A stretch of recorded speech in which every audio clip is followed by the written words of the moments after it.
안녕하십니까. 이것이 신앙 고백이다. 의 시리즈 두 번째 책 돌터레이터 법규 3, 4장 오류 두 번째 시간입니다. 물론 아르미니우스주의에 대한 잘못된 견해를 말하고 있는 겁니다. 그러면 먼저 본문을 읽어보고 강의를 읽도록 하겠습니다. 본문의 내용입니다. 3, 4장입니다. 여러분.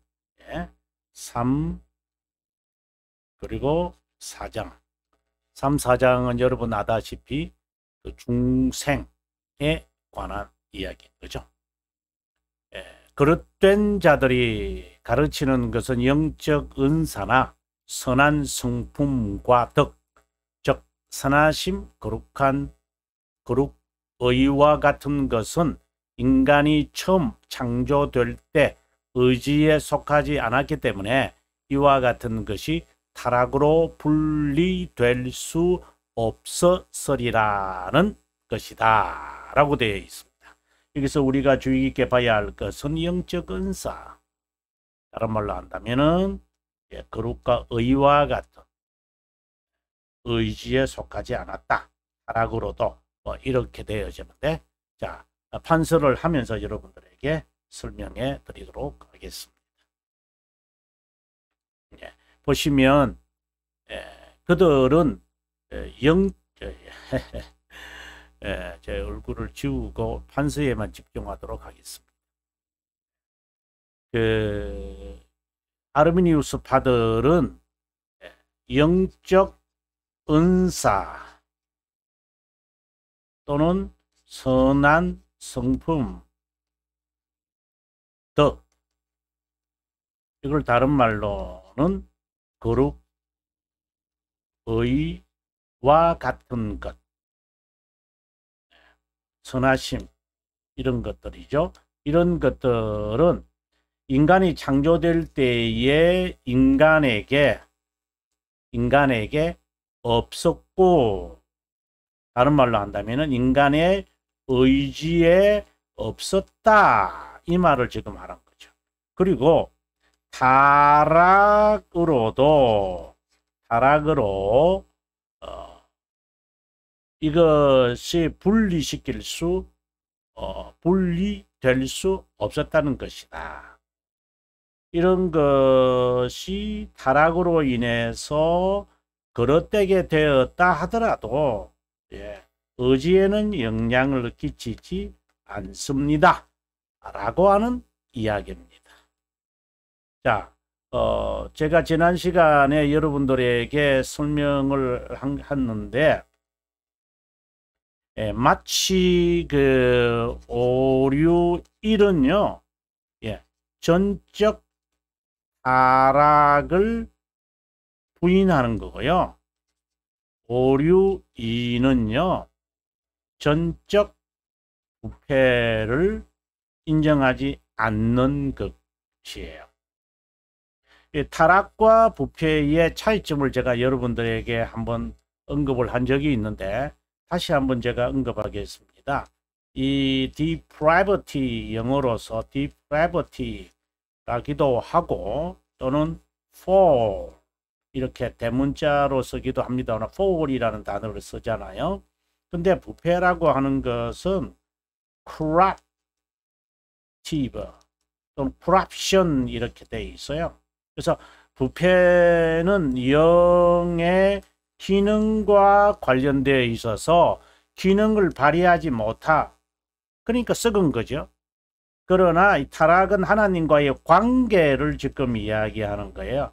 관계가 없어져 버린 거예요. 뭐 없어졌다기보다는 관계할 수 없다라고 돼 버린 거죠. 그래서 우리가 지난 시간에 오류 1을 통해서 보게 되면은 우리가 한번 보고 들어갔으면 좋겠습니다. 지난 시간에 오류 1을 보시면요, 원죄 자체가 전 인류를 정죄, 처벌 없었다. 그러니까 타락을 인정하지 않는다. 타락을 인정하지 않으니까 중보자 그리스도까지 이제 가게 되겠죠. 그 필요 없다고 이제 되는 것이죠. 그런데 오늘 우리가 본문의 이야기를 보시면은 아르비니우스파가 가르치는 것은 영적 은사나 선한 성품, 즉 고결성이겠죠. 우리가 3, 4장 1항에서 고결과 타락으로 변화된 것에 대한 대조가 있었잖아요. 그런데 이것은 다시 말씀드리면 부패성을 말하는데, 거룩과 의와 같은 것은, 그것은 하나님의 형상이라고 했습니다. 인간이 처음 될 때 의지에 속하지 않았다. 하나님의 형상에는 그 의지와 무관하다라고 하는 이야기를 지금 하고 있는 것입니다. 만약에 그들이 이런 주장을 한다면 그들은 전적 타락 인정 안 한다는 거죠. 그죠? 전적 부패 인정 안 한다는 거죠. 그런데 타락은 또 인정하잖아요. 예. 무관하다라고 했으니까. 그래서 부분 타락이라고 말해요, 여러분. 부분적 타락 또는 부분 타락. 전적 타락이 아닌. 그리고 이거 상당히 이념적일 수도 있는데요. 부분 타락과 전적 타락. 이것이 이념적인데 의지에는 상관이 없다고 하니까 이제 부분 타락이라고 우리가 말할 수 있겠죠. 그런데 이런 부분 타락을 주장하는 사람들이 우리에게 아주 쉽게 나타나네요. 반삼위일체론자들이에요. 반삼위일체론자. 반삼위일체론자들이 왜 이 부분 타락을 주장하는 건가요? 여러분께서 상당히 그 의문을 가질 수가 있는데 제가 설명해 드릴게요.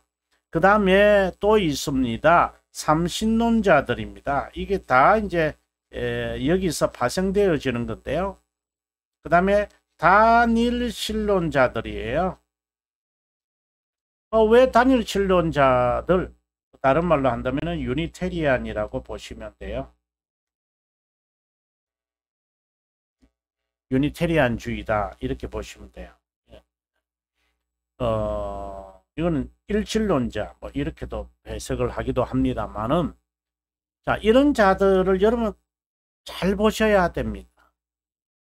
물론 또 다른 말로 한다면 네스토리우스라고도 할 수 있어요. 네스토리우스.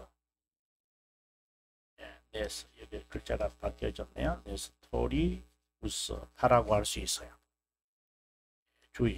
주의라고 할 수 있어요. 이러한 사람들은 두 가지로 나누어지는데, 지금 반삼일이 다 반삼일절론자들이죠. 다양하죠, 이게. 한쪽은 은사주의로 가고요. 또 한쪽은 인본주의로 가요. 그래서 열심을 나타냅니다. 인간애를 매우 주장을 해요. 인본주의니까. 그게 이제 유니테리안주의가 있는 거예요. 그들도 삼위일체를 말하지만 그들이 인간애에 관하여 매우 강조한다면, 예를 들어 사회 참여, 정치 참여, 박애주의, 그 자체를 제가 정죄하는 것이 아니라 지금 이념적인 이야기를 지금 하는 거예요. 사상적인 이야기. 그것을 바로 우리는 부분 타락을 주장하는 사람의 드러난 사상이다. 그러면 이런 사상이 이제 양자론이나 네스토리우스주의나 그리고 유니테리안주의나 이런 거죠. 그 다음에 은사주의라는 것은 뭐냐면은 양태론자들이라는 거죠. 내가 그리스도처럼 한번 살아보리라. 마치 영웅주의에 빠진 것이죠. 이 대표적인 사람이 바로 슈바이처라고 보시면 됩니다. 알베르트 슈바이처가 대표적으로 반삼일체론자며 대표적으로 유니테리안주의와 같은 자인 것입니다. 그러나 세상적으로는 어떻게 해요? 추앙받고 있는 자이지요. 왜? 인간애가 가득 차 있는 사람. 그래서 이것은 이념이라고 그래요. 그리스도가 그렇게 행했으니까 나도 한다. 그 틀린 것은 아니에요. 맞아요. 그런데 하나님의 자녀로서 당연하게 행하는 것임에도 불구하고 인간애를 더 강조하면서 행하는 거죠. 그래서 굉장히 애매모호하다고 제가 지난 시간에 여러분들에게 말씀을 드린 거예요. 행함에 중점을 두는 것이냐, 인간 측면에서, 하나님의 측면에서 정말 선택을 인정하여 하나님의 자녀이기 때문에 의무로 행하는 것이냐, 그럼 그렇지 않고 이것을 그리스도를 모범자로 삼고 담는 것에 관심을 갖는 것이고 사회에서 추앙을 받는 것이냐, 하나님께 영광을 돌려야 하는 것이지. 근데 뭐 그렇다고 해서 그 사람이 뭐 그렇게 나쁜 것은 아니잖아요. 지금 제가 좋고 나쁜, 겉으로 드러난 것이 좋고 나쁜 것을 말하고자 하는 것이 아니라, 근본 의도가 어디에서 시작하느냐, 바로 부분적 타락에서 시작하는 것이다. 그것은 매우 인류에 관심이 있는 것이다. 왜? 그의 책이나 그의 삶을 세밀히 분석해 보면 그는 유니테리안주의와 같은 반삼일체론자고 전적 타락을 부인하고 인간의, 슈바이처 같은 자가 대표적으로 역사적 예수를 부인하는 자잖아요. 그리스도처럼 행동하겠다라고 하는 거죠. 그리스도가 실패한 것을 자기는 한번 실천해 보겠다라고 하는 거잖아요. 역사적으로 존재하고 있지 않다. 중보자 그리스도가 필요 없다. 세상에 온 것은 틀림없겠지만 그는 실패했다. 인류를 구원하는데 나는 그러면 하겠다. 이런 영웅주의에 빠져 있는 그런 돈키호테와 같은 자가 바로 슈바이처예요. 그러나 인류는 그런 사람을 영웅으로 삼아가지고 한번 닮아보자, 한번 노력해보자, 바벨탑을 한번 쌓아보자, 그렇게 노력해서 정말 하나님께 영광을 돌리자, 이것이 하나님의 자녀로서의 삶이 아니겠느냐, 이제 이렇게 부추겨 가겠죠. 이제 이게 아주 미묘한 관계가 있는 거예요. 그래서 하나님의 법도와 율례와 율법과 법칙을, 교훈과 증거와 말씀을, 법을 아주 묵상하거나 배우거나 마음에 새기거나 그리고 그것을 연구하지 않으면은요, 이런 결국은 영웅주의로 빠져요.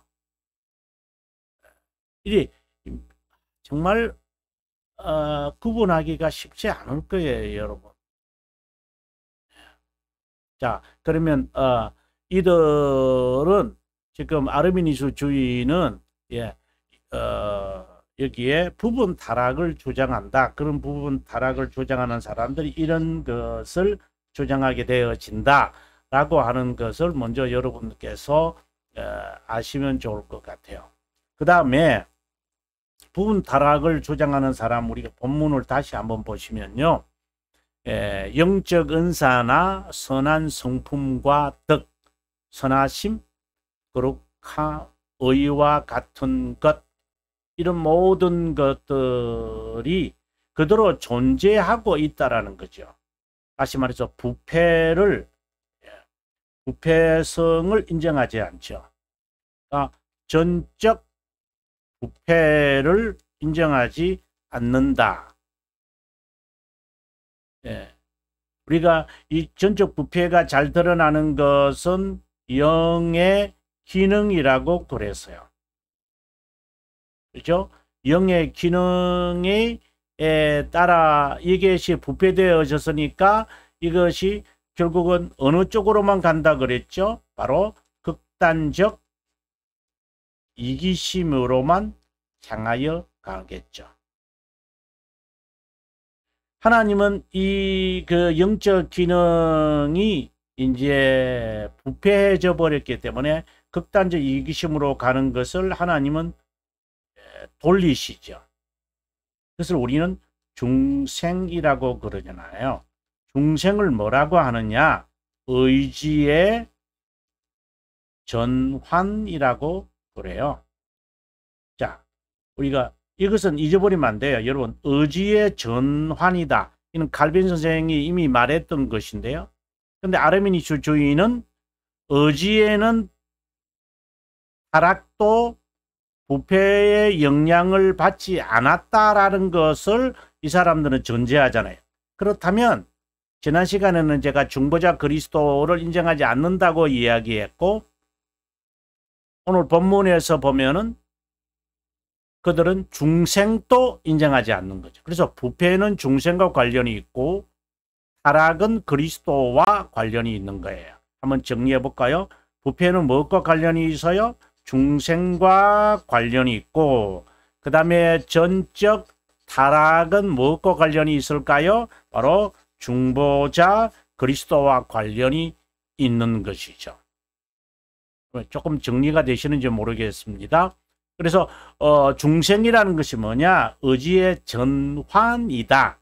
우리가 한번 읽어보면 좋겠습니다. 3, 4장, 우리가 보았던 3, 4장 16항 3번과 5번을 우리가 한번 보면 아마 여러분들에게 아마 도움이 되리라고 생각을 합니다.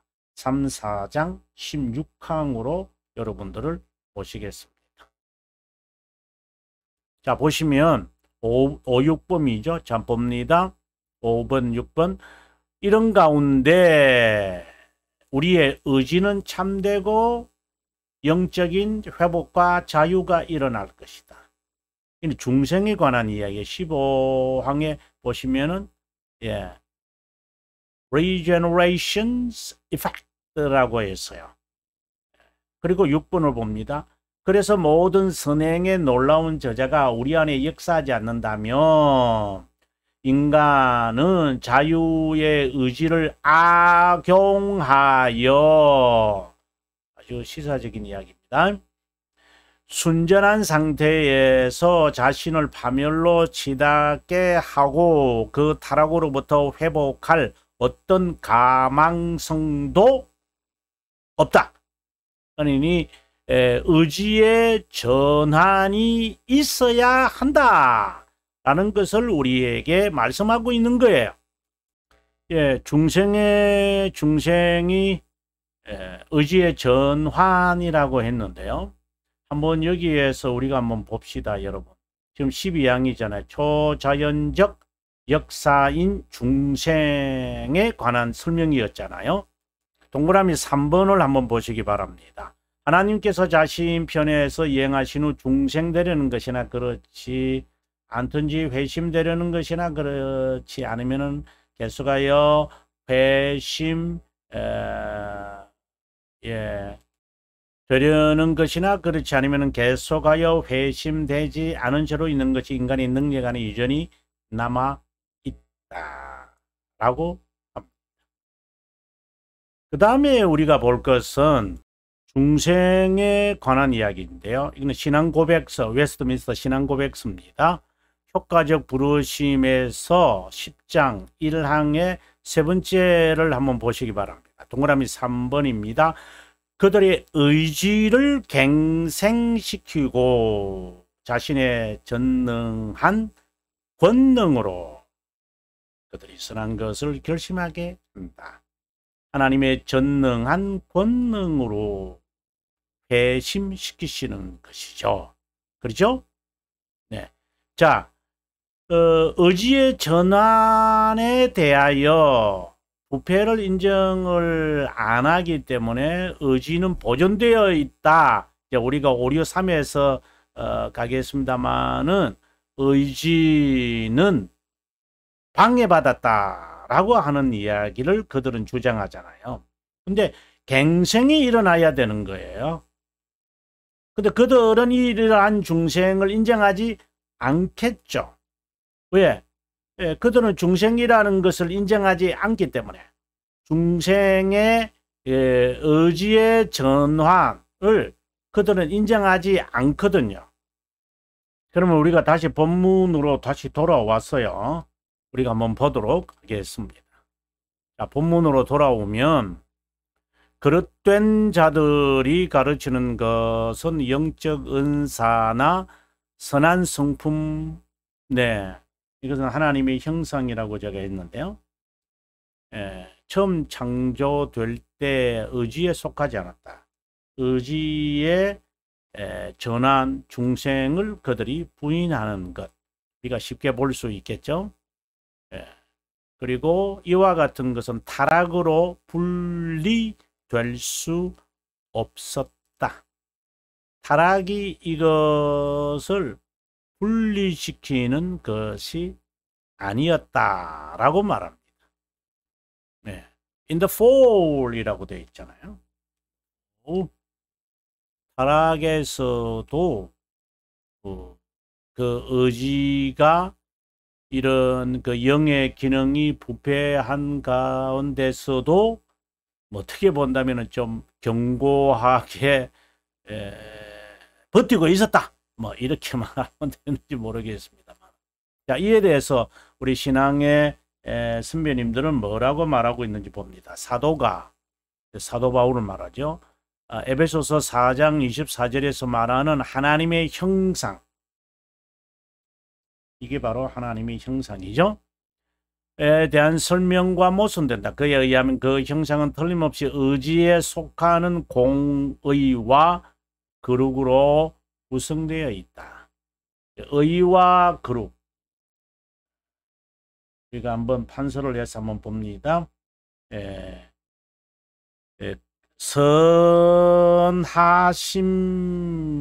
선하심과 거룩과 의와 무관하다. 의지는 이제 이렇게 되어 있잖아요. 이들이 이제 설명이잖아요. 근데 이거 선하심, 이것은 하나님의 형상이다. 이렇게 말하고 있어요. 하나님의 형상이다. 이 하나님의 형상은 바로 기능으로 드러나거든요. 영의 기능으로 드러나요. 영의 기능으로 인해서 하나님의 형상에 있음을 우리가 알게 되어지는데, 이러한 기능들이 의지에게 영향을 끼치지 않았다 이 말이. 이거와는 상관없다. 이게 세퍼레이시 되어 있다. 근데 여기서는 중생이라는 것을 허락 안 하는 거죠. 그래서 중생을 허락하지 않는다 라고 우리가 보는 것이죠. 그래서 신앙의 선배들도 하나님의 형상과 의지를 어떻게 분리할 수 있느냐라고 하는 거죠. 이게 어떻게 분리가 가능하냐. 네. 이러한 것은 로만 가톨릭이 잘하고 있어요. 로만 가톨릭이 하는 말인 하나님이 허락하신 초자연적 은사와 자연적 은사가 있다. 자연적 은사는 지금 우리가 말하는 이제 의지와 같은 이제 영의 기능을 말하는 것이고, 그 다음에 초자연적 은사는 구원을 얻는데 필요한 은사들이거든요. 그것이 없어지는 것이 자연 은사는 그대로 있다. 그래서 이제 자연 은사 안에 들어가는 것이 자유의지다. 그래서 자유의지를 가지고 우리가 하나님에 대하여 알 수 있다. 이제 이런 이제 자연 은사, 자연의 빛, 본성의 빛 이렇게 되잖아요. 이성이요. 그러한 것을 통해서 하나님을 어느 정도 알 수 있다. 이제 우리의 입장에서 보면 이게 말이 안 되는 건데 그들에게는 그 자연스러운 거예요. 그래서 인간성을 보존해야 하기 때문에 인간성 보존해야 하는 거 중요한 거거든요. 이게 철학이거든요. 인간성 자체가 죄와 상관이 있다라는 것을 부정한다는 것보다도 죄와 상관을 하지 말아야 돼요. 인간의 의지나 그리고 인간성 자체, 우리 여기서 말하는 거룩과 의, 선하심 이러한 것들은 보존되어 있어요. 거기에서 이제 출발을 하거든요. 철학들은 여기에서 출발을 하는 거예요. 자, 그러면 다시 본문으로 돌아와서요. 영적 은사나 선한 성품과 덕, 선하심, 거룩한 의와 같은 것은 인간이 처음 창조될 때 의지에 속하지 않았기 때문에 의지와 상관이 없었기 때문에 분리될 수 없었다. 타락에 의해 분리될 수 없었다. 그러면 다음 시간을 위해서 우리가 5, 6, 3을 한번 읽고 마무리하겠습니다. 그릇된 자들이 가르치는 것은 의지 자체가 부패하지 않았기 때문에 영적 죽음으로도 영적 은사가 인간의 의지에서 분리되지 않은 것이고, 오늘의 이야기 하나 연장선이 있는 것 같아요. 어두운 오성과 불규칙한 애정으로 인해 단지 방해받았을 뿐이다.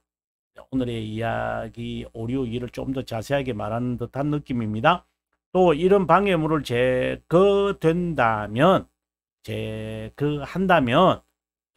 방해물을 제거된다면 의지는 본래의 능력을 실시할 수 있다는 것이다. 다시 말하면 의지 자체는 앞에 제시될 수 있는 선한 모든 자세를 버리고 선택할 수 있거나 바라지 않고 선택 안 할 수 있다.